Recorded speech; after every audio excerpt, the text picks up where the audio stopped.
wafatnya Sayyidah Khadijah radhiyallahu taala anha. Sayyidah Khadijah itu wafat. Rasulullah sallallahu alaihi wasallam betul-betul terpukul hatinya.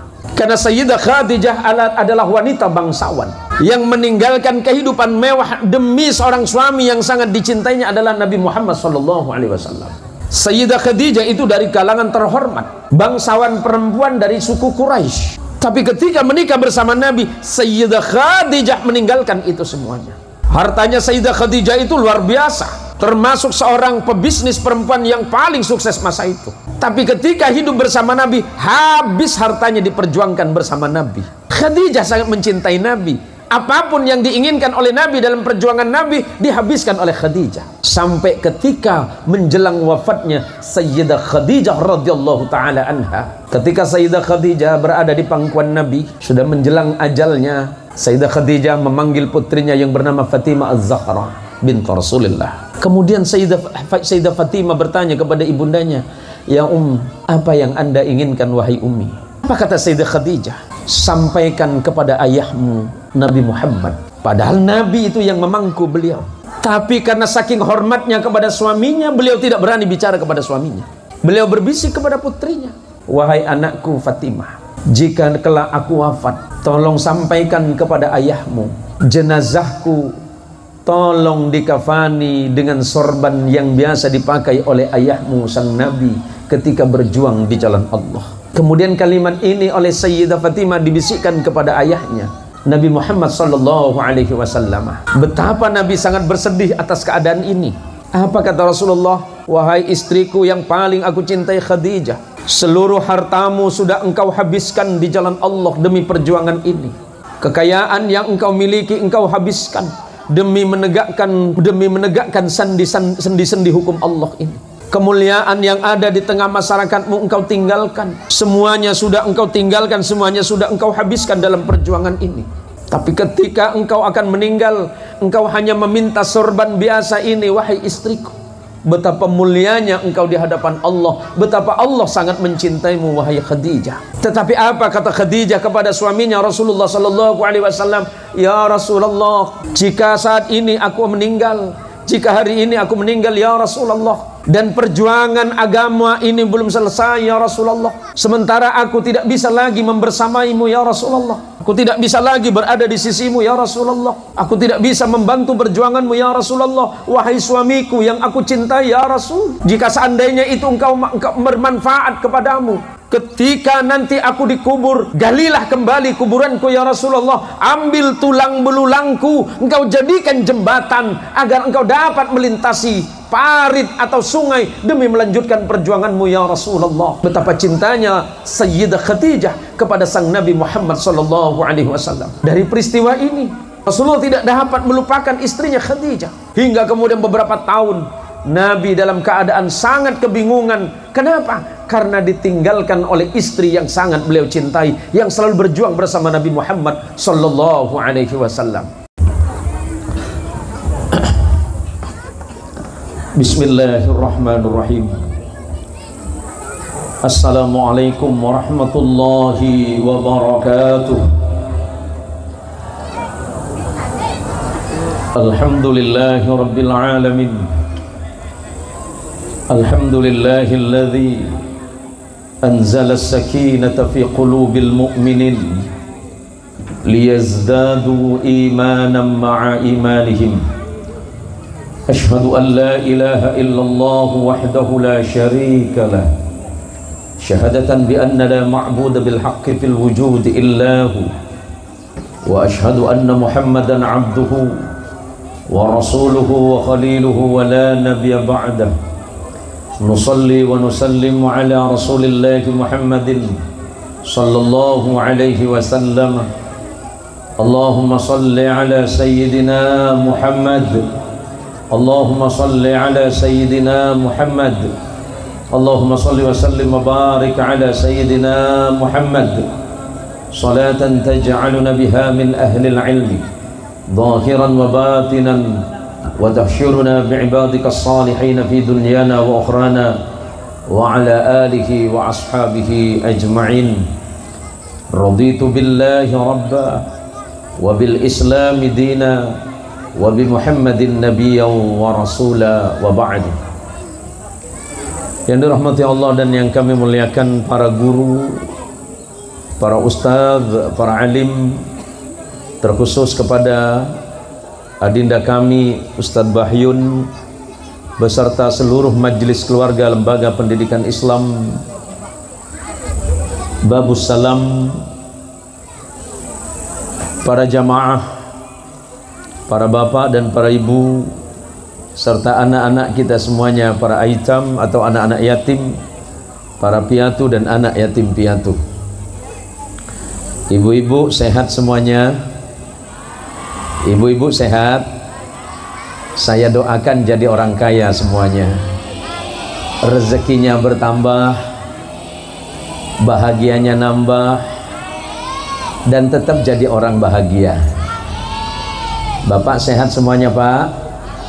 Saya doakan rezekinya nambah, anak-anaknya nambah, istrinya juga. Amin. Terkenang setahun yang lalu, saya setahun yang lalu hadir di tempat ini.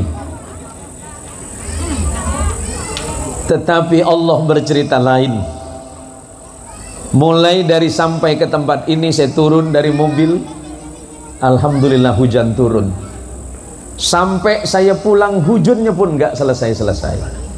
Kesalahan acara waktu itu kesalahan Ustadz Bahyun. Serius Bu. Mestinya sebelum acara datang ke rumah. Mestinya Ustadz Bahyun bilang, anu kento kak, apa le? Nika acara tak kok ojen. Maksudnya, ingki anu nah. Oh penampik gitu ya. Kelero le Bahyun nih kan. Jangan waktu nagin toh minta tolong deh gula bisa. Ken cuma agak semularang. Mon bedere seentos seket. Mon agak raja sekoni ojen telur ratus. Lese tahun sepongkor dari pertama depak gula sampai Peleman paneka ojen Bu. Engki mun jamaah Abu Bar wassalam kapi. Gula tulan. Manter tak ambu ojen ya Allah. Si penting ampul pate potong ya Allah itu. Aman Pak. Lene ke gula keajaiban dunia Pak. Tak ajar aman diberi ampul boleh. Mari kita bersyukur malam ini saporana nek metur setuju iki. Campur. Oh campur ge. Berarti bahasanya nanti tak campur-campur mawon ge. Oke. Ini Maduranya ada ya. Bade Madura iki. Jawa ini wonten. Wonten. Tiang pundi Bu? Jawanya mana? Oh Jawa Tengah. Kalau cerita Jawa kulo ini teringat tahun 93 Pak. Saya pertama tindak tang Semarang. Saya pernah pertama nyampe ke Semarang tahun 93. Lah ujuk-ujuk jangankan bahasa Jawa, yang halus, yang kasar aja saya nggak tahu Pak. Sampai teng Semarang ditanya sama ibu-ibu pas mau masuk makan, masuk rumah makan, ditanya sama ibu, Mas tiang pundi Mas? Lah kami berdua agak apa yang kocong tiang ya kok Bang? Mas tiang pundi? Wah tiang ngedok cong. Ya lah jawab Bang, tiang pundi Mas? Tiang listrik Bu. Saya pun tak tahu Pak. Lah pun lama-lama akhirnya acara makan. Nah kebiasaan orang Jawa itu, orang Purwodadi itu ada sejenis panganan. Kalau di sini kita bilangnya dodol, ternyata di sana namanya jenang. Lah saya sebagai orang Madura tersinggung. Belum apa-apaan seorang akan jenang. Lah jenang tiang Madura apa Pak? Tiang Roma. Masa kita apa-apaan seorang akan tiang Roma itu? Jadi alhamdulillah kulo kali jenengan sedanten malam ini kulo sareng panjenengan sedaja bisa dipanggi nang Kak Dinto. Mantur sehat berselamat sedaja sareng Allah Subhanahu wa taala. Ben mantur mantuan Fakhrul Razi Kak Dinto. Setepan songkan orang tua kita, abah kita. Semoga Allah mengangkat penyakitnya. Allah sembuhkan sakitnya dan Allah turunkan barakah bagi beliau. Amin. Tetapi ingat bahwa kata Nabi sallallahu alaihi wasallam, "Idza ahabballahu qauman ibtalahum." Naliko Gusti Allah, ketika Gusti Allah itu sedang jatuh cinta kepada hambanya, maka Allah tidak segan-segan mengirimkan ujian bagi dirinya. Sesungguhnya di balik peristiwa sakitnya beliau, Allah tengah jatuh cinta kepada beliau. Ketika Allah sedang jatuh cinta kepadamu, kata Nabi, Allah kirimkan ujian untukmu. Suatu saat ada malaikat mengadu kepada Allah, "Anu Gusti Allah, ada dua orang hambamu yang sedang berdoa kepadamu, ya Allah ya Rabb. Yang satu meminta dengan penuh rasa khawatir, yang satu mengadu kepadamu dengan penuh rasa cemas, was-was, khawatir engkau tidak mengampuninya ya Allah. Sementara hambamu yang satu, dia datang cuma meminta rezeki saja, tidak meminta yang lain." Apa kata Allah? "Ya malaikati, wahai malaikatku, doa yang pertama dari hambaku yang penuh rasa cinta kepadaku, penuh rasa khawatir, cemas dan was-was, ketika dia khawatir, takut aku tidak memberikan kasih sayang baginya, tahan dulu doanya. Sementara yang kedua, kata Allah, ada hambaku yang sedang meminta, memaksa kepadaku, segera engkau kabulkan, dan aku pasti mengabulkan, beri permintaannya." Malaikat bertanya, "Ya Rabb, apa tidak sebaiknya yang pertama saja yang engkau beri ya Allah?" "Tidak, aku yang lebih tahu malaikat. Ketika seorang hamba datang kepadaku dengan doa dan keinginan yang luar biasa, dipenuhi dengan rasa cinta kepadaku, kenapa aku tidak mengabulkan keinginannya segera? Karena aku masih ingin mendengarkan suaranya lagi. Aku ingin mendengarkan doanya, aku masih ingin mendengarkan permintaannya, aku masih ingin mendengarkan keluh kesahnya kepadaku. Sementara yang kedua malaikat, aku sudah bosan dengan permintaannya, segera aku kabulkan, karena aku sudah malas untuk mendengar lagi permintaannya." Ternyata di balik rasa sakit, di balik ujian, di balik cobaan, ketika kita ikhlas dan sabar atas itu semua, ketika kita berdoa kepada Allah, ternyata Allah menatap kita dengan pandangan kasih sayang. Allah sudah menetapkan bagi dirinya, kataba rabbukum ala nafsihi rahmah. Allah sudah menetapkan bagi dirinya bersifat kasih sayang. Maka jika seandainya tidak ada kasih sayang Allah di antara kita, tidak mungkin kita bisa hadir di majelis ini. Kalau bukan karena Allah yang melembutkan hati dan pikiran kita, tidak mungkin ibu bisa meninggalkan rumah, meninggalkan aktivitas, meninggalkan kesibukan, menimbulkan kesenangan-kesenangan dalam rumah tangga. Tidak mungkin ibu bisa bertemu dengan kita malam ini. Maka bersyukurlah kepada Allah, berterima kasihlah kepada Allah, karena berkat dari Allah yang Maha Rahman Maha Rahim, Allah masih berkenan menitipkan kebaikan-kebaikan di dalam hati. Kalau Allah sudah tidak senang dengan seorang hamba, maka niscaya kemudian Allah membuat hamba itu sibuk di dalam hal yang tidak manfaat. Jika Allah masih mencintai hamba tersebut, maka Allah mengirimkan sesuatu yang menyebabkan dirinya ingat kepada Allah. Maka mudah-mudahan pertemuan ini dapat menyebabkan kita semuanya menjadi ingat kepada Allah Subhanahu wa ta'ala. Dan kita fatihahkan untuk guru kita yang sedang sakit, ala hadhihi niyah wa likulli niyatin salih bijahin nabil mustafa Rasulillah Muhammadin sallallahu alaihi wasallam. Al-Fatihah. A'udzu billahi minasyaitonir rajim. Bismillahirrahmanirrahim. Alhamdulillahi rabbil alamin arrahmanir rahim maliki yaumiddin. Iyyaka na'budu wa iyyaka nasta'in. Ihdinas siratal mustaqim. Shiratal ladzina an'amta 'alaihim ghairil maghdubi 'alaihim waladdallin. Amin. Malam ini kita bersama-sama di acara Haul Akbar mengenang wafatnya mbah kita, buyut kita, datuk kita, orang tua kita, Haji Umar Latif, Allah yarham. Semoga Allah mengampunkan beliau, amin. Allah terima amal salihnya, amin. Dan Allah jadikan keturunannya sebagai keturunan salih dan salihah yang dapat meneruskan cita-cita dan amal jariah beliau melalui lembaga pendidikan Islam ini. Bu, Ibu, biasanya kalau di sini pengajian berapa menit? Berapa menit biasanya kalau ceramah?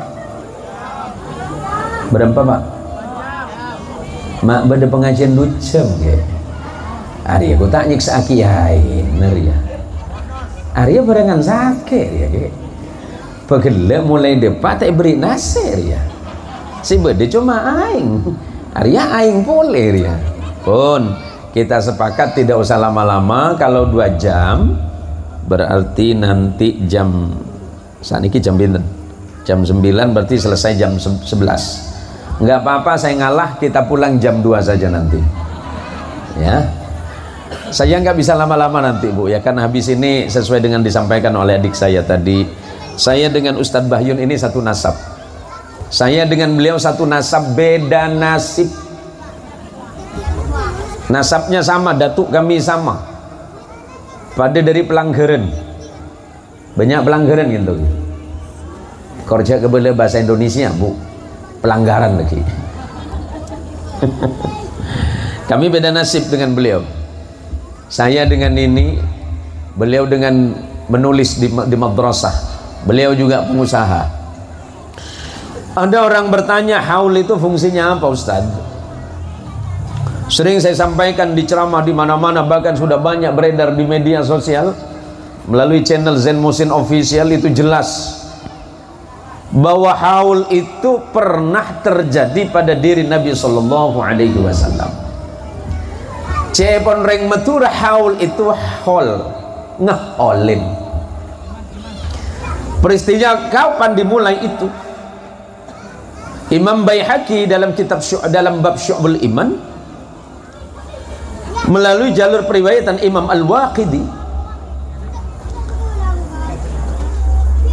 sahabat menceritakan karena Rasulullah sallallahu alaihi wasallam yazuru li syuhada'i Uhudin fi kulli haulin. Kanjeng Rasul Muhammad sallallahu alaihi wasallam setiap tahun itu berkunjung ke kuburan syuhada Uhud.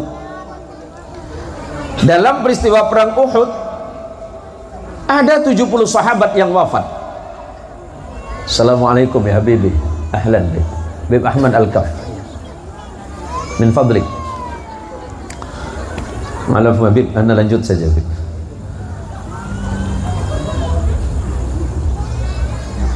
Allahumma salli ala Muhammad.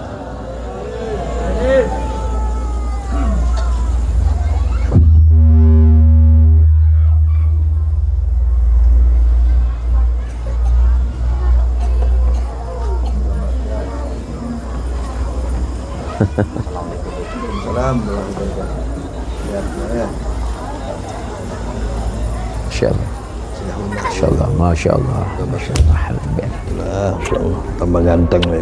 Antum tambah khairan. Tambah lawar. Ya.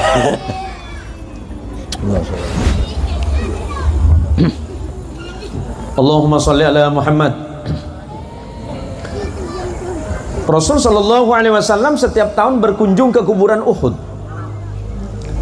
Di sana ada 70 sahabat yang dimakamkan. Kalau ibu dan bapak pernah haji atau umrah yang ziarah ke kuburan syuhada Uhud, salah satu di antaranya adalah paman Nabi yang bernama Hamzah bin Abdul Muttalib radhiyallahu taala anhu. Ketika Rasulullah sallallahu alaihi wasallam sampai di Uhud, wa idza balagha rafa'a sautahu.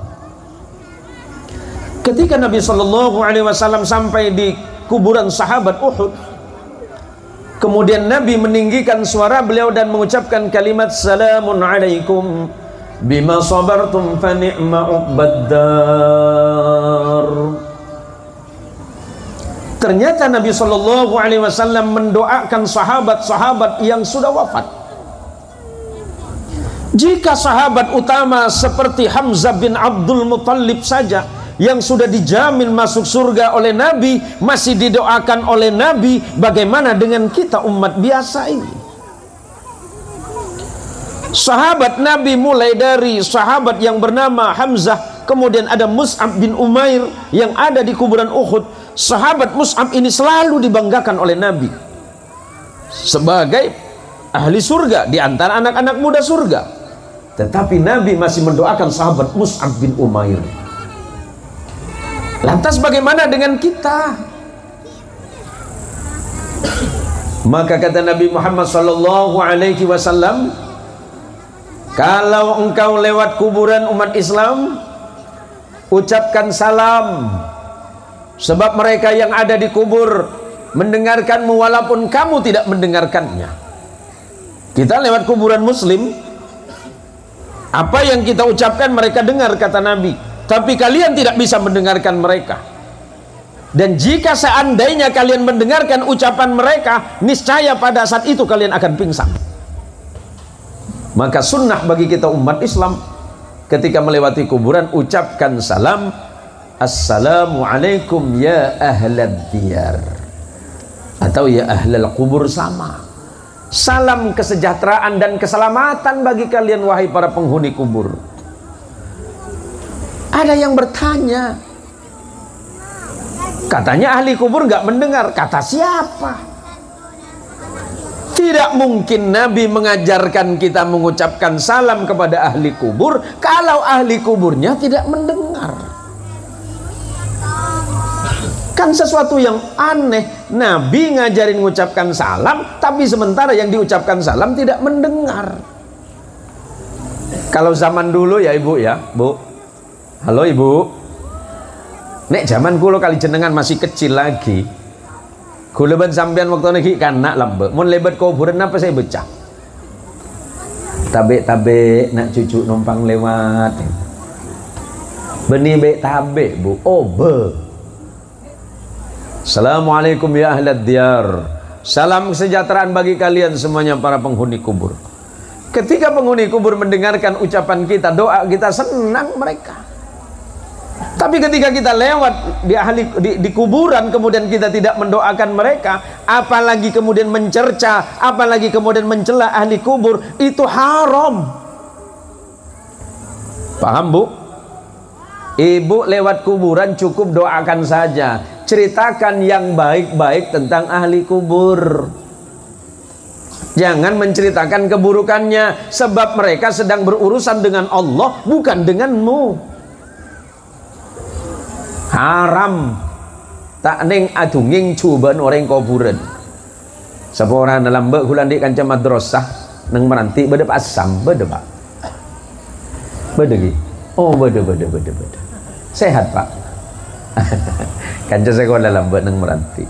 Umpaman nah pas laku beda pengumuman di masjid, inna lillahi wa inna ilaihi raji'un, Pak Sam kan umpaman apa gimana tak gelem geser ke sebelah apa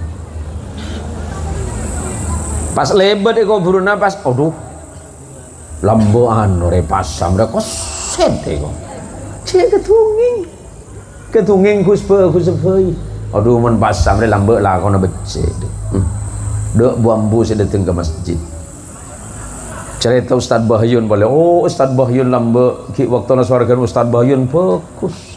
Ngapunten beb, Habib paham bahasa Madura? Nah, tak paham Habib. Aduh udah meri kan. Salah tibi Habib ya. Berarti salah majelis ngarai beb. Alam punya nih Habib ya. Tak apa ya beb ya. Saya udahlah. Alah, terlanjur jangan Madura sekalian. Lagi terjemahan Habib. Jadi begini bu, besok kalau ibu lewat kuburan, jangan biasakan menghibah orang yang di kuburan, tapi bicarakan kebaikannya saja. Oh Pak Mahur, oh mun Pak Mahur ya lambo, oh bagus orangnya juga. Mun beda orang lebar di pambu, pengen minum kopi, lo beri rokok kan sebungkus. Pola gak Mahur.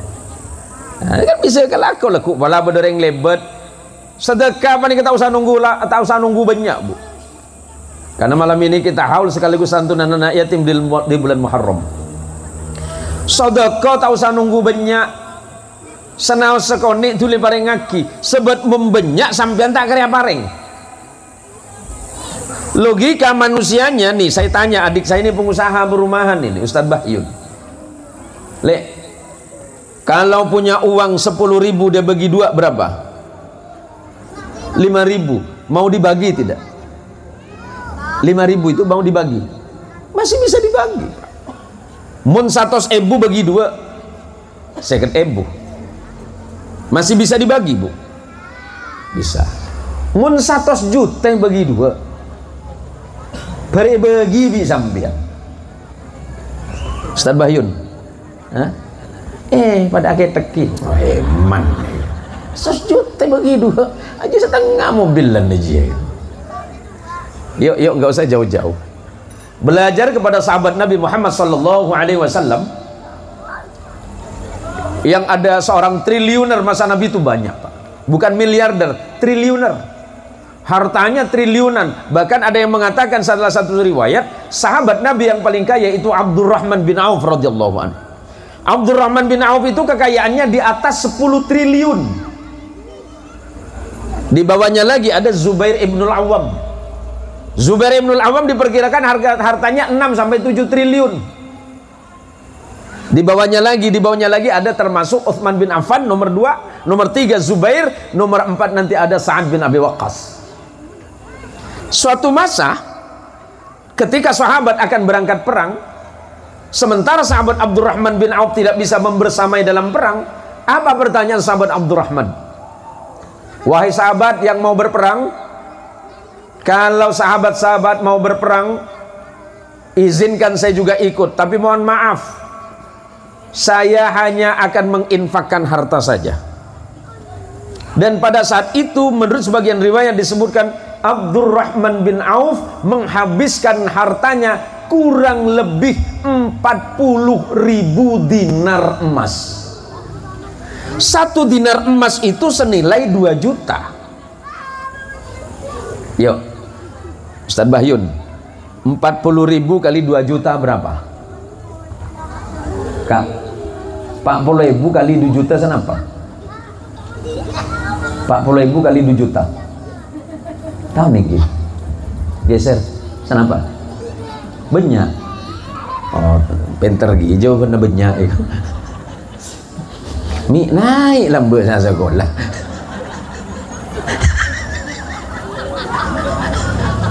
Paduan cerita anak-anak SD tanya Aki, anak-anak, siapa di antara kalian yang tahu siapa yang membunuh Pangeran Diponegoro?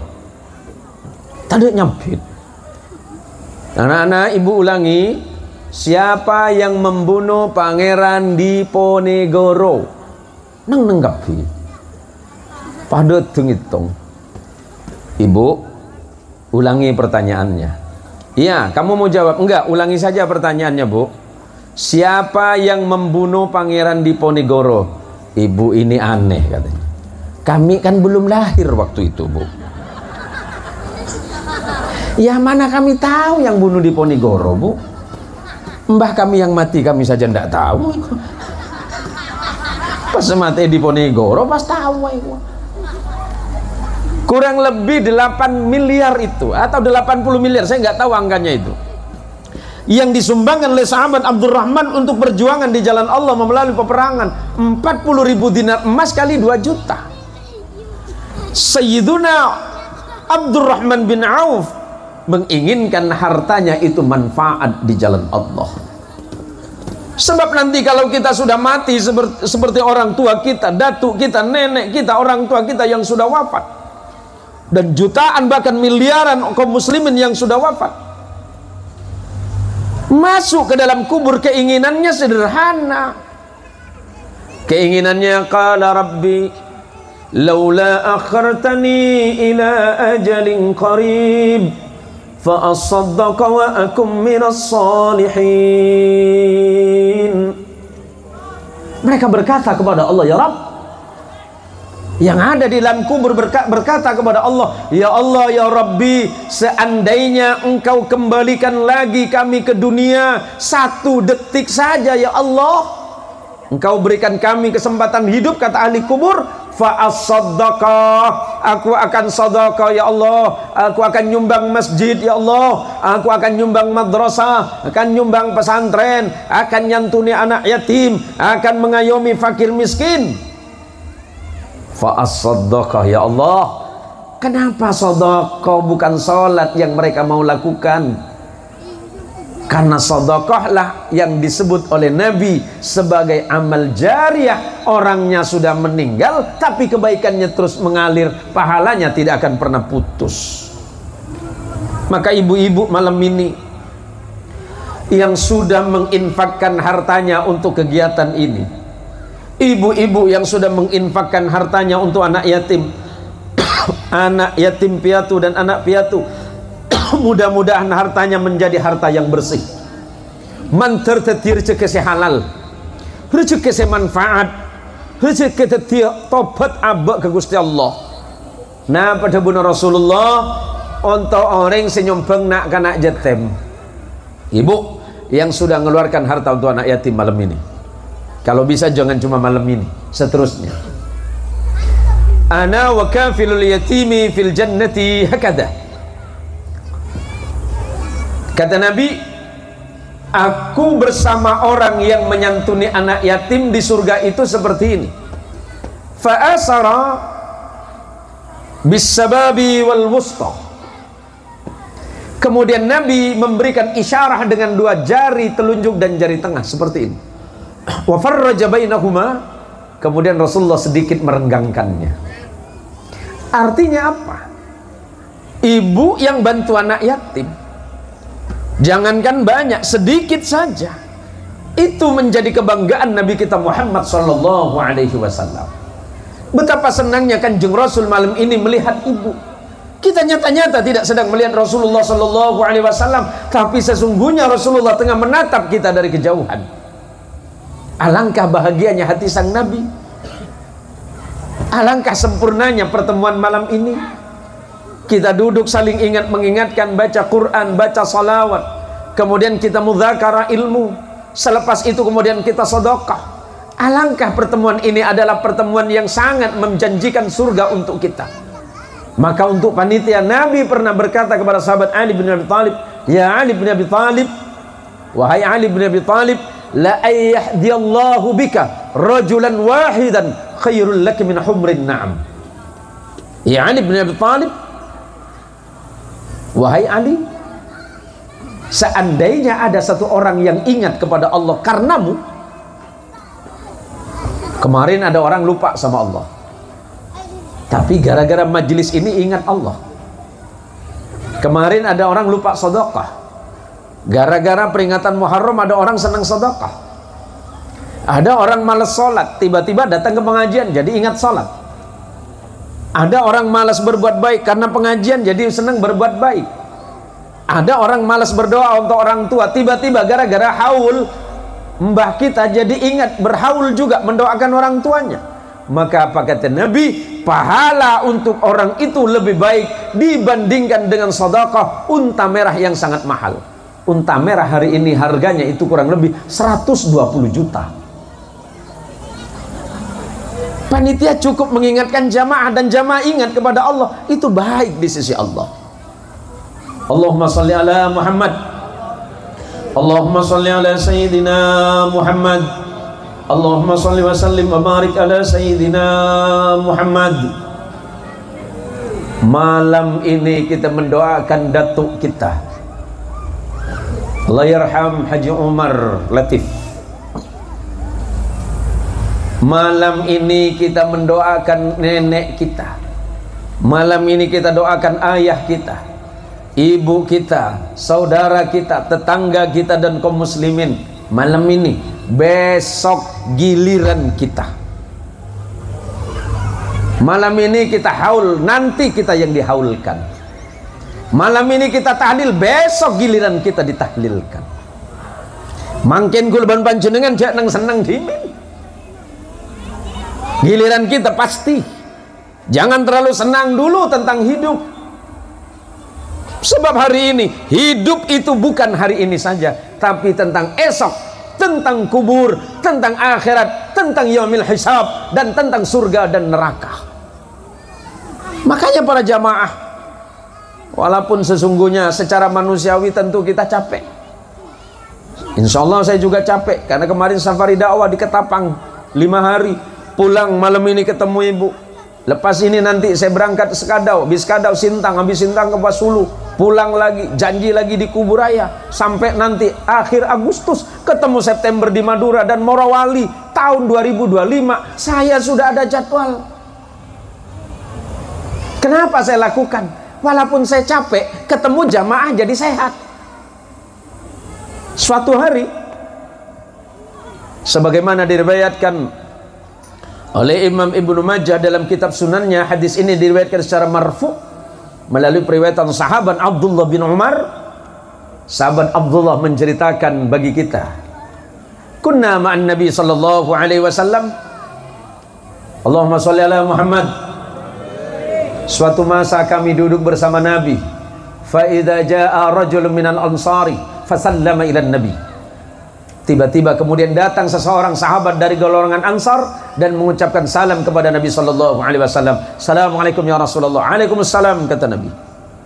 Kemudian orang ini bertanya, ya Rasulullah, ayyul mu'minina afdal? Mukmin yang paling baik itu siapa ya Nabi?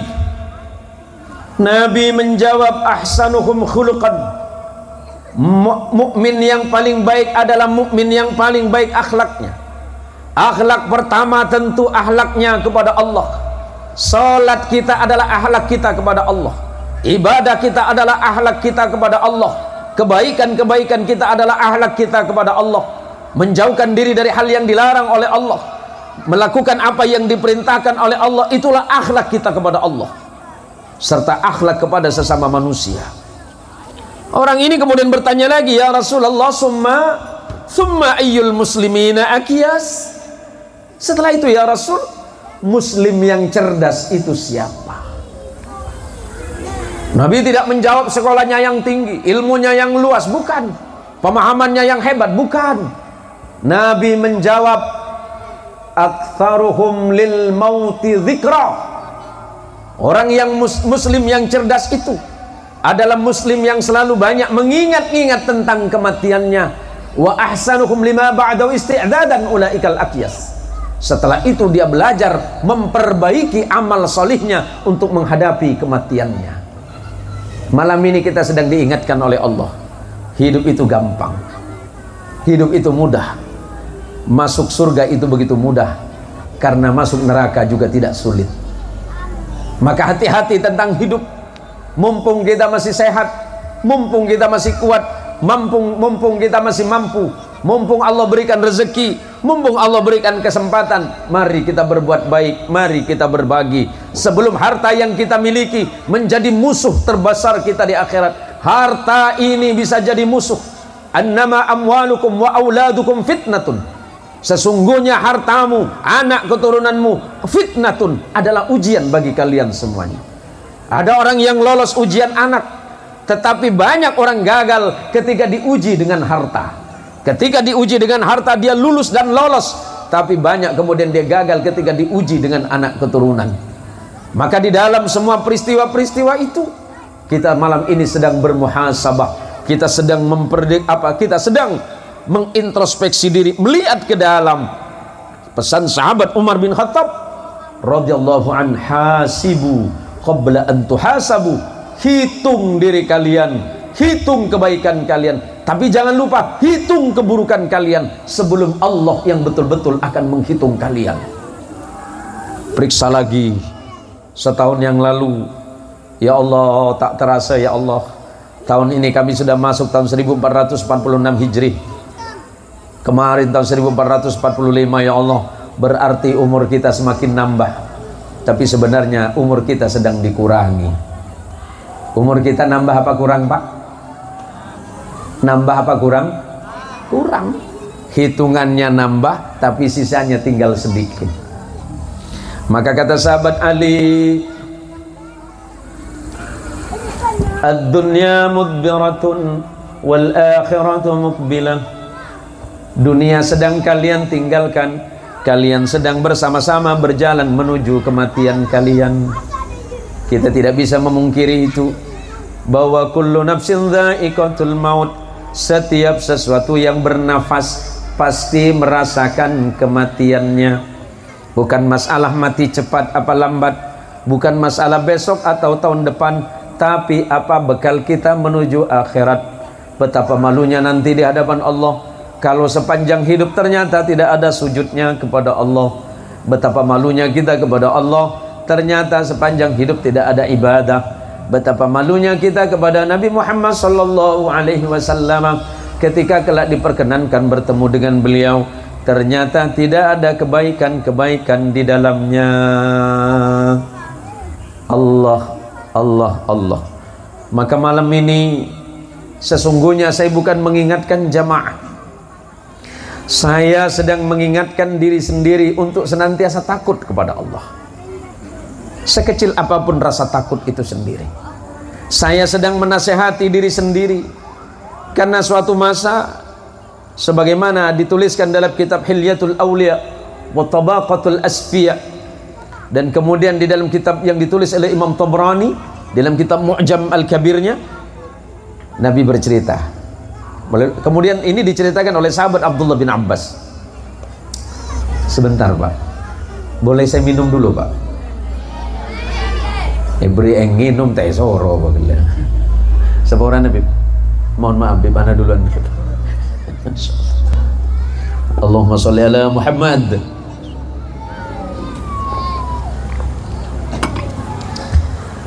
Nabi bercerita begini. Atani Jibril alaihi salatu wassalam wa qala li.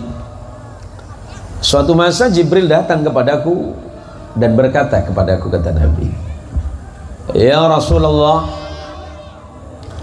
isma syi'ta fa innaka mayyitun. Ya Rasulullah Muhammad, isma syi'ta, hiduplah sesukamu. Tapi sesungguhnya pesan ini bukan untuk Nabi, Bu, untuk kita. Untuk orang paret lengkong, untuk kakak saya asmana panjenengan Pak Kumis Naga. Hah? Oh Kang Hosim, ya Kumis Naga, aku langsung ngedeng. Ini punya istri ya? Punya ya? Andi aja sambil. Beda aja. Ibu sangat beruntung punya suami yang kumisan seperti ini. Ini makhluk langka Ibu. Tolong dijaga baik-baik, karena insya Allah ini orang baik, karena beliau termasuk dari golongan lele dumbo Ibu. Gila Pak ada makai kuda Bu. Meletak ngantok ya bener nih kan. Sesungguhnya nasihat ini untuk kita Pak. Cuma nggak gini saja Jibril berkata, orang balik lengkong, isma syi'ta fa innaka mayyitun, hiduplah sesukamu wahai orang kampung Jawa, orang balik lengkong, orang balik Mariana. Isma syi'ta, hiduplah sesenangmu, tapi ingat, fa innaka mayyitun, engkau mesti mati.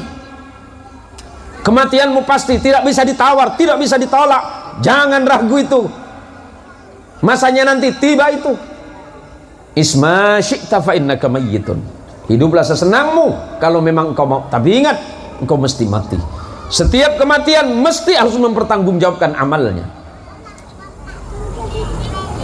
Yang kedua kata Jibril alaihi salatu wassalam, ihbib man syi'ta fa innaka mufariquhu, cintai siapapun yang ingin engkau cintai, tapi ingat engkau pasti akan berpisah dengannya. Pak Hosip kan punya istri, cinta sama istri serius, aduh macam jia aja pun lagi. Serius Pak Hosip, cinta berapa persen cintanya Pak?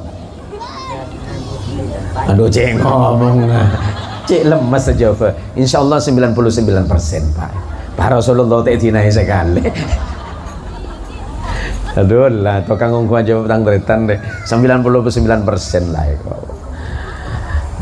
Tapi ingat Pak Hosip, manusia itu bisa mengecewakan dan dikecewakan. bisa meninggalkan dan ditinggalkan. Kalau Pak Hosib boleh milih tentang mati suami istri ini, Pak Hosib lebih seneng Pak Hosib meninggal duluan apa istri? Coba iyalah, Pak lebih bagus istri mati duluan ya kok. Oh, cek kejam ada iya jawabannya kayak adik saya lain. Pak Hosib. Alek Zuryadi. Kalau boleh milih istri atau sampean dulu? Hah? Bersama-sama. Siap duluan. Cek begitu kayak. Manusia itu seperti itu, Bib. Kalau bukan dia yang ditinggalkan, dia yang meninggalkan. Fa innaka mufariquhu. Engkau akan berpisah dengannya, kata Nabi. Yang cinta istri, istrimu bakal meninggalkanmu. Yang cinta suami, suamimu punya potensi mengecewakanmu. Bu, halo ibu, halo ibu, apakah suamimu pernah menyakitimu? Bu, sering. Lah, kena siapa sih? Apakah istrimu sering, apakah suamimu sering menyakitimu? Bapak, apakah istrimu pernah menyakitimu? Benar kok. Tulat mun tangan diinjak, pada jam tangan di. Ya ngoten Bu, yang mesti gitu. Maka kata Jibril, cintai siapapun yang ingin kau cintai ya Rasulullah, tapi ingat Anda punya potensi ditinggalkan atau meninggalkan. Mak beda orang ceritanya sehidup semati. Anu kak, reng dia mun sebudian mati kak, gua terakhir nggak kak. Leku abas akibi sambian. Mun beda orang bini mati laki nah. Umur hidup 23 tahun. Aduh saya nangis. Aluhuluan. Aduh yan kak, mepah mati setia kakek kak, minta mati pemberi kak. Ada manusia jia, ndak ada manusia itu yang senang ikut mati itu nggak ada. Ada ceritanya manusia sehidup semati, sebeda macam rian. Nah, kini akidah, ya kini aki ya, Nor kini aki Nor, tun kini aki tun, ampai kelaku ya tun. Aduh pan lagi nala mati oleh seminggu entar ke Ustaz Bahyun. Assalamualaikum Ustaz. Bini na anu thank you Ustaz. Bada apa kok? Ida ku lagi habis tadi kok. Mau kaki aja ki baru seminggu dah kok. Oh kok yang kula para Maria kan demak kake. Aduh terus melihat sandal semua tak kira tadi kok. Keding akhir. Sebedah orang bini ada bandeng laki. Reng laki ni tahu saya nunggu bini na mati. Bini ni kita mati itu lagi mati. Ada manusia sehidup semati je ada. Kalau belajar kepada Nabi SAW itu baru begini. Wafatnya Sayyidah Khadijah radhiyallahu taala anha. Sayyidah Khadijah itu wafat. Rasulullah SAW betul-betul terpukul hatinya. Karena Sayyidah Khadijah adalah wanita bangsawan yang meninggalkan kehidupan mewah demi seorang suami yang sangat dicintainya adalah Nabi Muhammad SAW. Sayyidah Khadijah itu dari kalangan terhormat, bangsawan perempuan dari suku Quraisy. Tapi ketika menikah bersama Nabi, Sayyidah Khadijah meninggalkan itu semuanya. Hartanya Sayyidah Khadijah itu luar biasa, termasuk seorang pebisnis perempuan yang paling sukses masa itu. Tapi ketika hidup bersama Nabi, habis hartanya diperjuangkan bersama Nabi. Khadijah sangat mencintai Nabi. Apapun yang diinginkan oleh Nabi dalam perjuangan Nabi dihabiskan oleh Khadijah. Sampai ketika menjelang wafatnya Sayyidah Khadijah radhiyallahu taala anha. Ketika Sayyidah Khadijah berada di pangkuan Nabi, sudah menjelang ajalnya, Sayyidah Khadijah memanggil putrinya yang bernama Fatimah Az-Zahra bint Rasulullah. Kemudian Sayyidah Fatimah bertanya kepada ibundanya, "Ya apa yang Anda inginkan wahai Ummi?" Apa kata Sayyidah Khadijah? "Sampaikan kepada ayahmu Nabi Muhammad." Padahal Nabi itu yang memangku beliau. Tapi karena saking hormatnya kepada suaminya, beliau tidak berani bicara kepada suaminya. Beliau berbisik kepada putrinya, "Wahai anakku Fatimah, jika kelak aku wafat, tolong sampaikan kepada ayahmu, jenazahku tolong dikafani dengan sorban yang biasa dipakai oleh ayahmu sang Nabi ketika berjuang di jalan Allah." Kemudian kalimat ini oleh Sayyidah Fatimah dibisikkan kepada ayahnya Nabi Muhammad sallallahu alaihi wasallam. Betapa Nabi sangat bersedih atas keadaan ini. Apa kata Rasulullah? "Wahai istriku yang paling aku cintai Khadijah, seluruh hartamu sudah engkau habiskan di jalan Allah demi perjuangan ini. Kekayaan yang engkau miliki engkau habiskan demi menegakkan sendi-sendi hukum Allah ini. Kemuliaan yang ada di tengah masyarakatmu engkau tinggalkan. Semuanya sudah engkau tinggalkan, semuanya sudah engkau habiskan dalam perjuangan ini. Tapi ketika engkau akan meninggal, engkau hanya meminta sorban biasa ini, wahai istriku. Betapa mulianya engkau di hadapan Allah, betapa Allah sangat mencintaimu wahai Khadijah." Tetapi apa kata Khadijah kepada suaminya Rasulullah sallallahu alaihi wasallam? "Ya Rasulullah, jika saat ini aku meninggal, jika hari ini aku meninggal ya Rasulullah, dan perjuangan agama ini belum selesai ya Rasulullah, sementara aku tidak bisa lagi membersamaimu ya Rasulullah, aku tidak bisa lagi berada di sisimu ya Rasulullah, aku tidak bisa membantu perjuanganmu ya Rasulullah, wahai suamiku yang aku cintai ya Rasul. Jika seandainya itu engkau bermanfaat kepadamu, ketika nanti aku dikubur, galilah kembali kuburanku ya Rasulullah, ambil tulang belulangku, engkau jadikan jembatan agar engkau dapat melintasi parit atau sungai demi melanjutkan perjuanganmu ya Rasulullah." Betapa cintanya Sayyidah Khadijah kepada sang Nabi Muhammad sallallahu alaihi wasallam. Dari peristiwa ini Rasulullah tidak dapat melupakan istrinya Khadijah. Hingga kemudian beberapa tahun Nabi dalam keadaan sangat kebingungan. Kenapa? Karena ditinggalkan oleh istri yang sangat beliau cintai, yang selalu berjuang bersama Nabi Muhammad sallallahu alaihi wasallam. Sama dengan ibu yang setiap hari, setiap saat, setiap waktu bersama suami. Bapak yang setiap saat, setiap waktu bersama istri. Istrimu itu adalah titipan Allah untukmu. Jaga istrimu, didik istrimu, bimbing mereka ke jalan Allah, karena mereka adalah makmum terbaik dalam hidupmu. Tidak ada makmum yang paling dekat dalam hidup kita sebagai suami kecuali istri kita. Baik buruknya suami, istri yang paling tahu. Sempurna atau tidaknya suami, istri yang paling tahu kelemahan dan kelebihan kita. Begitu juga dengan istri. Suamimu adalah imammu. Baik buruk suamimu, jaga suamimu dengan doamu.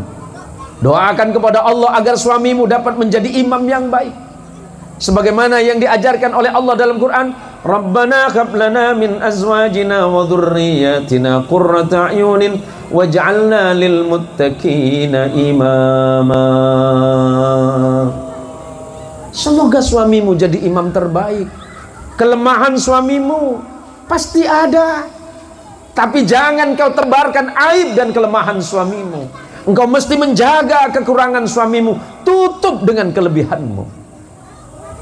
Istrimu memang tidak secantik Sayyidah Fatimah, wahai saudaraku, tetapi dia wanita yang harus engkau lindungi dunia dan akhirat. Kemudian selanjutnya Jibril alaihi salatu wassalam melanjutkan ucapannya kepada Nabi, "Wa'mal ma syi'ta fa innaka majziyun." Ya Rasulullah, berbuatlah sesuai dengan apa yang ingin Anda perbuat. Tetapi ingat ya Rasulullah bahwa setiap amal perbuatan mesti Allah balas. Yang baik Allah balas dengan kebaikan, yang buruk Allah akan balas dengan keburukan. Dan yang keempat, kata Jibril kepada Nabi sallallahu alaihi wasallam, "Wa'lam ya Muhammad anna syarafal mu'min qiyamuhu bil lail." Ingat ya Rasulullah Muhammad bahwa kemuliaan seorang mukmin tergantung sujudnya kepada Allah di malam hari. Suami bangun di tengah malam membangunkan istrinya. Pak, Bapak, biasa membangunkan istri enggak? Biasa bangunkan sholat? Bu, kalau subuh biasa dibangunkan suami? Gimana ngebanguninannya? Ngebangunkannya gimana? Ice kide erma bi lagi na sambian. Walai tak petapuk. Mun saya, anak udah kebiasaan sama istri. Menjelang sholat subuh biasa kami tahajud, saya datengin istri saya, dan itu kalimat tidak berubah puluhan tahun, kecuali saya kebetulan dakwah di luar kota. Saya datengin istri saya bangunin seperti ini, Tuan Habib, cantik, bangun cantik. Ini pak kaki saya sakit hati coba tungguin ketang bini. Lagi pak kelia tang bini Pak Sam, apa ganteng ya? Ya kan salpa. Coba cekai bensoko. Sopo. Marok pada bongkar boy kaki aku. Iya pada iya Pak Sam. Launin Pak Sam. Los cek ke sayang. Ada sopo yang kan nyaman. Nah, maka kata Jibril, kemuliaan seorang mukmin itu di mana? Ketika sujud kepada Allah di tengah malam. Saat orang lain lupa kepada Allah, dia datang bermunajat kepada Allah, sujud kepada Allah, meminta kepada Gusti Allah. Kemudian yang kelima, wa izzuhu istighna'uhu 'anil nas. Dan kehormatan seorang mukmin ketika dia tidak terlalu bergantung kepada manusia. Ada orang yang bergantung kepada Allah, ada juga orang itu cenderung bergantung kepada manusia. Ketika kita terlalu bergantung kepada makhluk, pasti lebih banyak kecewanya dibandingkan dengan rasa bahagia dan suksesnya. Ketika terlalu berharap kepada manusia, pasti lebih banyak mengecewakan dan menyakitkan. Tapi ketika hanya berharap kepada Allah, Allah pasti akan memberikan yang terbaik. Ketika doa kita belum dikabulkan hari ini oleh Allah, bukan berarti Allah tidak mendengar, apalagi tidak mau mengabulkan doa kita. Allah hanya memberikan kesempatan kepada kita untuk lebih senang lagi meminta dan memohon kepada Allah. Sebab Allah lebih senang kepada seorang hamba ketika berdoa kepada Allah, sujud kepada Allah dengan pengharapan, dengan niat dan ketulusan yang sungguh. Tentu itu lebih diutamakan oleh Allah ditimbang dengan doa-doa yang hanya butuh kepada Allah di saat diinginkan olehnya saja. Maka para jamaah sekalian yang dirahmati Allah, tujuan kita sebelum saya tutup majelis yang mulia ini, malam ini kita sedang mengingatkan diri kita masing-masing bahwa hidup kita ini terlalu singkat, waktu kita terlalu cepat. 1 tahun kemarin rasanya baru rasanya kita nikmati kemarin. 2 minggu yang lalu kita masih duduk dengan tetangga itu, tetapi hari ini dia sudah meninggal. Sebulan yang lalu rasanya baru kita duduk bersama sahabat kita, tapi ternyata hari ini sudah di alam kubur. Setahun yang lalu rasanya kita masih sering berbicara dengan teman-teman kita, kita masih sering duduk di satu majelis dan pengajian. Ternyata hari ini sudah sampai haulnya yang pertama. Hidup itu terlalu mudah, hidup itu terlalu singkat, hidup ini terlalu pendek untuk kita terlalu mencintainya. Sebagai penutup, karena memang majelis kita ini mungkin ibu-ibu masih banyak kegiatan di rumah, sebagaimana yang disampaikan oleh Ustadz Bahyun, saya juga akan melanjutkan perjalanan malam ini. Saya ingin menyampaikan sebuah hadis yang diriwayatkan oleh Imam Muslim. Suatu hari diriwayatkan oleh sahabat Abdullah bin Umar. Abdullah bin Umar itu adalah putranya Umar bin Khattab. Nabi itu punya beberapa sahabat, dan kaum muslimin pada masa Nabi itu 114.000. Nama sahabat yang dikenal itu hanya kurang lebih 9.000. Ada kurang lebih 320 sahabat yang bernama Abdullah. 200 saja yang masyhur. Tapi 5 orang saja yang selalu bersama Nabi dan sangat alim, yang disebut atau diberikan julukan Al-Abadillah. Salah satu di antaranya adalah Abdullah bin Mas'ud, Abdullah bin Umar, dan Abdullah bin Abbas. Abdullah bin Umar ini bercerita, akhadha Rasulullah sallallahu alaihi wasallam bimangkibi. Suatu masa Nabi memegang pundakku dan berkata, kun fid dunya ka'annaka gharibun aw 'abiru sabili. Wahai Abdullah, hiduplah engkau di dunia ini seperti orang asing, aw 'abiru sabilin, atau seperti orang yang sedang melintasi jalan. Kenapa Nabi mengatakan begitu? Kita di dunia ini sementara. Bahkan dalam hadis yang berbeda kata Nabi, hakmu tentang dunia itu cuma 3. Apa yang kamu makan, apa yang kamu pakai, dan apa yang kamu tempati. 3 saja. Maka kata Nabi, hiduplah di dunia ini seperti orang asing. Maksudnya jangan lama-lama. Pak Hosip, umur sampean berapa? 27, 50 lebih. Beda seket sana. Tak sampai, seket petok beda. Seket lemak gitu. Ini kan bertabaran Pak. 50-an ya. Kalau seandainya Allah panjangkan umur sampean pengennya berapa? Nah, lah posang berapa ya nih? Ya Abdullah, umur jenengan berapa Pak Yai? 61. Kita doakan guru kita mudah-mudahan sehat panjang umur dan senantiasa berkhidmat untuk umat. Ini Ki Abdullah ini sabarnya luar biasa Pak. Saya kenal beliau itu udah puluhan tahun yang lalu, sekira mungkin 35 tahun yang lalu saya kenal beliau. Sampai hari ini beliau ini masih kelihatan awet itu. Iya, awet sepuh beliau Pak. Saya masih muda Bu, saya masih umur 24 Ibu. Umur saya masih 24. Nikah sepote, menikah benikah noben Bu. Model Korea menikah. Model Korea. Karyanya 24 Bu. Jadi begini kata Nabi, hidup seperti orang asing itu kamu tidak punya apa-apa di dunia ini. Apa yang kamu punya hari ini cuma pinjam. Harta yang kamu nikmati hari ini cuma kamu pinjam. Suatu hari kamu kembalikan. Kepada siapa? Kepada Allah sang pemilik. Umurmu itu bukan punyamu, itu punya Allah. Suatu hari Allah pasti akan meminta itu dikembalikan. Yang kedua, wa'abiru sabilin, atau seperti orang yang sedang melintasi jalan, waktumu terlalu cepat dan singkat. Orang melintasi jalan itu dari jalan sebelah sini ke sebelah sana, itu paling hanya butuh waktu berapa detik. Hidup kita hanya detik Pak. Hidup kita hanya antara satu salat dengan salat berikutnya. Kalau tidak mati subuh ya zuhur, tidak mati zuhur asar, nggak asar ya maghrib, nggak maghrib ya isya, begitu terus. Maka ketika mendengar hadis ini, sahabat Abdullah bin Umar mengucapkan satu kalimat, idza amsayta fala tantadir as-sabah wa idza asbahta fala tantadir al-masa. Kalau sore hari engkau hidup, jangan pernah berharap engkau hidup pagi hari. Ketika pagi hari hidup, jangan kau berpikir besok sore hidup.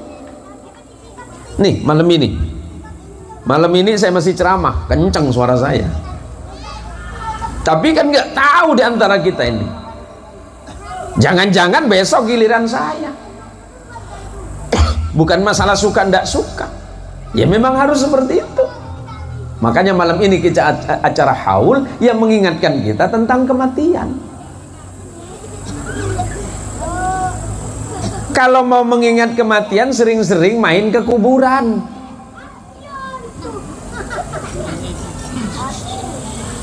Kalau mau lupa mati, sering-sering main ke mall. Lupa mati di sana. Tapi kalau kita balik ke rumah, sering datang ke kuburan, maka kata Nabi Shallallahu Alaihi Wasallam, perbanyaklah kalian itu mengingat sesuatu yang memutus kalian dari kenikmatan hidup. Apa? Ya mati. Aktsiru dzikra hadhimil ladzah, yakni al-maut. Perbanyaklah kalian mengingat sesuatu yang memutus nikmat. Apa? Mati. Tinggal Kak. Biasa mau nak gini Kak. Niku dari awal kula rampukan terus. Tahun ini tanah apa saya rasanya jual ini. Pemunakan gini apa long kelem Pak. Itu sekampung. Beda sama ibu-ibu.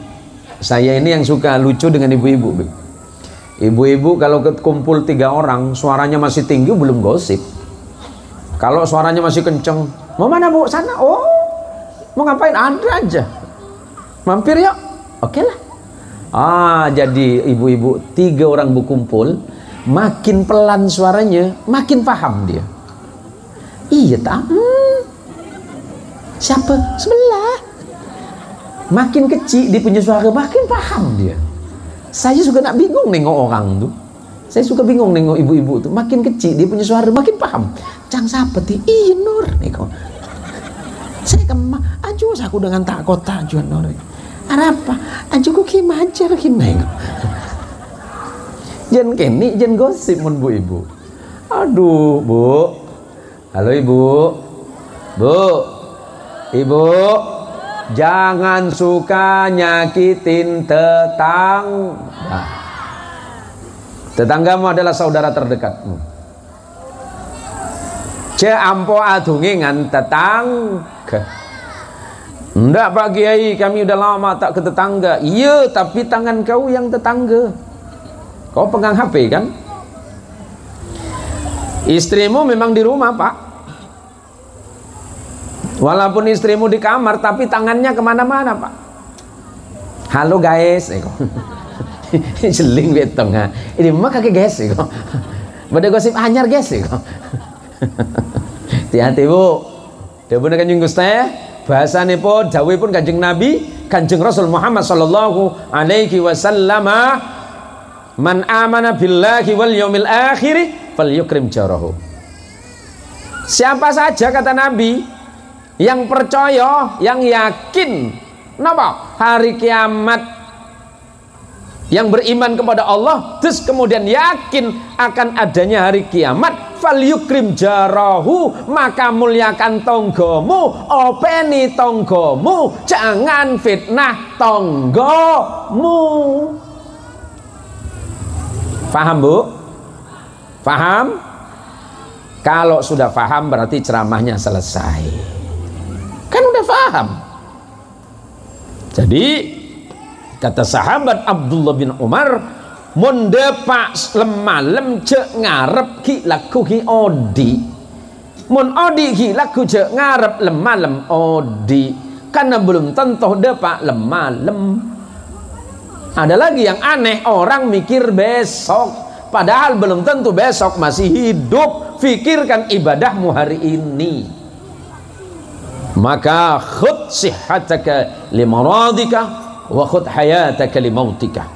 Ambil kesempatan hidupmu menghadapi matimu, ambil kesempatan sehat untuk menghadapi sakitmu, ambil waktu sehatmu sebelum, ambil waktu hidupmu sebelum kematian itu datang kepadamu. Para ibu-ibu sekalian yang dirahmati Allah Subhanahu wa taala, karena sepertinya ceramah kita sudah lebih dari 1 jam. Saya sesuai aplikasi saja Ustadz Bahyun, karena semakin jauh kalau kita naik ojek semakin mahal. Jadi kalau ceramahnya semakin panjang, ini hitungannya jalan terus nih Bib. Cukup kan Le? Iya sampai tek kuji tak kau tak cukup rumah. Ya mun tak cukup kau toron lagi. Saporan apa gula. Kemarin saya itu ceramah beberapa minggu lalu kulo ceramah tengah anu Ibu teng napa teng daerah Kakap. Daerah napa? Mboten? Daerah napa niku? Tanjung Saleh. Jadi kulo panggih kali salah satu Habib. Cerita. Jadi Habib ini cerita, salah satu Habib itu cerita sama saya. Oh, anak ini lama ndak ketemu sama antum, Ustaz Zain. Ya beh, Pak Napur lama ndak ketemu antum. Cerita-cerita lah sama-sama dai. Beliau masih muda. Jadi ini bukan cerita anu, Pak. Cerita jadi guyonan jadinya. Jadi beliau ini diundang ke salah satu pulau. Diundang ke salah satu pulau. Jadi Habib ini dibilangin sama panitianya, "Beb, kami tidak jemput Habib. Tapi kalau memang Habib berkenan, masalah perjalanan Habib tinggal cari speed saja Habib. Insya Allah bensinnya kami ganti Habib." Jadi Habib ini kan ya lurus-lurus saja. Kata Habib, insya Allah saya cari speed Pak, kita berangkat dari Kakap. Singkat cerita, Habib ini kemudian berangkat pakai speed yang dicharter sama Habib. Nah, pengajian selesai pun selesai. Akhirnya Habib pulang sampai ke Kakap pakai speed yang tadi. Nah, dilalah ternyata sampai di Kakap sopir speednya nanya, "Habib, panitia sudah ngasih amplop?" katanya. "Sudah Pak." Kata panitia, "Habib, kita bagi 2. Maksudnya Pak? Iya, karena panitia tidak memberikan amplop untuk speednya. Ya namanya Habib. Oh jinjin ya Pak, saya buka dulu. Lah ceritanya Habibnya senang, wah tebel katanya Habib. Oh ini pasti banyak katanya. Cukup ini untuk speed. Roh Pak, ada PC 10 ribuan Pak. Sekali dihitung sama Habib, nanya, "Bapak speednya berapa Pak?" "Anu Bib, karena ini perjalanan 3 jam, ini bensinnya habis sekian. Jadi keseluruhannya 1.800.000 speednya." Waduh lumayan banyak ya kata Habib. Ternyata speednya 1.800.000, yang ceramah Habibnya capek-capek dapat sisa 200. Tetincan Habib mun tahu dah yang kok titi tukang speed. Ini kejadian toh Bu, bukan minta duit mboten, cuma ya kira-kira gitu tuh kan. Saya ceramah jauh dari Pontianak sampai depan ke pulau, saya ngebesepit oleh 1.200.000, saya Habib oleh bagian 200. Antu ngingketen gula, ceponten gula, oh baleku Bib, panjenengan penikah, cak surbanan pole. Napa Pak Kiai? Kente songko semua teh kiper aja. Oh, hari songko Madura, kan semua kereng ngambian Bib. Loki bajarnya kan naik. jadi gini, saya malam ini saya tidak bisa berlama-lama Ibu. Saya tidak bisa berlama-lama, tapi mudah-mudahan pertemuan kita walaupun sambil guyon niki jadi peringatan. Untuk siapa? Kulo kali panjenenganipun sedanten. Matur pangapunten buat ibu-ibu. Kulo mboten saged cerita pakai bahasa Jawi, mergo napa? Karena di sini ternyata banyak orang Madura. Lah kadang-kadang bahasa Madura sama bahasa Jawa itu kan mirip. Beda kan jago letak oning cak jabat dek megedek. Toh kan cak coba bawa tahu ke apa? Maki kulo podo sepeniko kiyo itu. Maki kulo podo sepeniko kiyo itu. Maksud maki kulo pada sepeniko kiai. Jadi Pak Ibu, mulai besok monggo kita sesarengan, mari kita bersama-sama kita ini meningkatkan ibadah kepada Allah, meningkatkan rasa takwa kita kepada Allah, dan jangan lupa mendoakan orang tua yang sudah wafat. Ce ampo lepah adu aki emak ben embu. Lah dalam budaya masyarakat Madura, bulan sekarang ini biasanya disebut dengan bulan Sorah. Dalam terminologi kebudayaan Jawa, bulan ini disebut bulan Suro. Terambil dari kata Muharram. Pada bulan Muharram itu ada tanggal ke-10 disebut Asyura atau hari ke-10. Masuk dalam kebudayaan Jawa menjadi Suro. Pindah ke Pulau Madura ujung timur Jawa Timur menjadi Sorah. Kata sorah ini kemudian masuk kebudayaan sedekah. Di dalamnya ada istilah tajin resem. Tajin, beda tajin kan? Nah, lamba kula peleman di pondok iki kiri bimba. Mana kena apa? Kula tak gelem macam tuan yes, tuan tajin. Sebelum kula lastan tepang kisang pasam menikah, kula pindah ke Jawa Barat. Peleman dari Jawa Barat sareng mbak soro macet tuane tajin. Cong, mana cong? Kakek kan santreh baru mulai di pondok. Nggih mbak, napa mbah? Ano setiap bulan sorah. Nah, apa bulan sorah? Bulan sorah jencang orang alim kajak bulan Muharram. Bulan Muharram. Beda tajin congnya, mana tajin resem reh? Mana tu aki? Kula saenga dalam kitab tada bab tajin. Ku beda dalam kitab babut tajin ar-resem, wat tajin merah putih, wat tajin selamat tada. Kula jawab kembah, anu seorang bahasa naustan kula santre ngaji kitab tak mangki bab tajin. Karena kinto bah, dalam kitab tada tajin. Jawab bimba cong, mun beda tajin dalam kitab atar celater cong. Lihat tajin dari makna sedekah jong. Reba dari makna sedekah. Mungkin lambat yang matur terlalu sederhana memikirkan sedekah. Dengerin doa kiai, baca doa Rabbana. Terdengar di telinga orang Madura jadi Rabbana. Ku repot pak. Bentuknya seperti apapun, sedekah seperti apapun, terima. Masalah niat itu kembali ke hati yang nyambung kepada Gusti Allah. Buktinya nopo? Mbah kulo kali panjenengan ini pun, mbah saya sama sampean zaman dulu kalau baca Quran itu bengkok. Tapi kenapa mustajab? Hatinya lurus.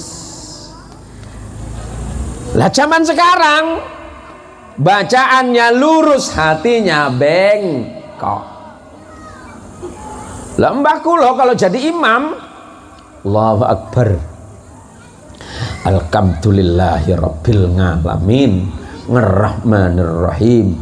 Tapi manti pak, sakti pak, doanya mustajabah, diterima doanya oleh Allah. Mergo napa? Hatinya lurus walaupun bacaannya tidak fasahah, secara ilmu tajwid bermasalah. Nah sekarang doa kita bagus bacaannya, alhamdulillahi rabbil alamin. Nyaman kiai ini. Ar-Rahmanir-Rahim, Maliki yaumiddin. Minta terima atena bilu. Paham? Bacaan yang lurus semoga juga lurus sebagaimana lurusnya hati kita kepada Allah dan Rasulullah Muhammad sallallahu alaihi wasallam. Sebagai penutup, terima kasih untuk teman-teman adik-adik Jamiatul Hadrah dari mana ini? Jamaah Hadrah dari mana? Al-Mahira. Oh, Pak Rusdi. Nah, ini sering ketemu ini. Ini udah dikasih makan belum? Hah? Oh, ronde pertama beda. Siapa orangnya lagi, siapa yang ketepuk gelar pembanyaan ya? Buk. Aja makan tenaga banyak aja. Aja juga karena pereng lagi. Bu. Jadi mulai malam ini jangan lupa doakan untuk orang tua kita, sebab kata Nabi Shallallahu Alaihi Wasallam kalau manusia itu sudah wafat, 3 perkara saja yang bisa tetap dinikmati. Pertama, sedekah jariyah pun. Yang kedua, ilmu yang manfaat. Ilmunya para ustadz, para kiai, para pengajar. Kemudian yang ketiga, waladin salihin yad'ulah, atau doa anak salih yang selalu mendoakan orang tuanya. Siapa orang tua? Bisa bapak, bisa ibu, bisa datuk, bisa moyang, dan seterusnya. Karena kita hakikinya semuanya adalah bersaudara. Terima kasih untuk waktunya dan terima kasih untuk undangannya. Karena setahun yang lalu kami pernah hadir di sini, tapi atas izin Allah kita tidak diizinkan untuk menyampaikan karena memang hujannya luar biasa tahun lalu, Bib. Kita sudah sampai ke sini, pas anak turun dari mobil, hujan sampai pulang. Sekitar jam 12 hujannya tidak berhenti. Sebelum acara dimulai, jamaah sudah bubar. Karena memang kondisi inilah qudrat dan iradatnya Allah. Ketika Allah menghendaki sesuatu, Allah cukup mengatakan idza arada syai'an ay yaqula lahu kun fayakun. Ini saja yang dapat saya sampaikan. Mohon maaf dan terima kasih jika apa yang saya sampaikan benar. Kebenaran itu mutlak semata-mata dari Allah, dan jika itu salah semata-mata karena keawaman saya. Mohon doanya untuk Bapak dan Ibu, karena saya nanti akan melanjutkan perjalanan ke beberapa daerah. Terima kasih untuk waktunya, terutama kepada adinda saya yang saya sangat hormati, Ustadz Bahyun. Semoga apa yang kita laksanakan hari ini menjadi bagian ikhtiar kita bersama untuk semakin mendekatkan diri kita kepada Allah Subhanahu wa Ta'ala, serta menambah rasa cinta dan mahabbah kita kepada junjungan alam Rasulullah Muhammad sallallahu alaihi wasallam, serta menguatkan rasa cinta kita kepada kedua orang tua kita, guru kita, serta seluruh umat Islam yang ada di sekitar kita. Hadanallahu wa iyyakum ajma'in. Wallahul muwaffiq ila aqwamit thoriq. Assalamualaikum warahmatullahi wabarakatuh.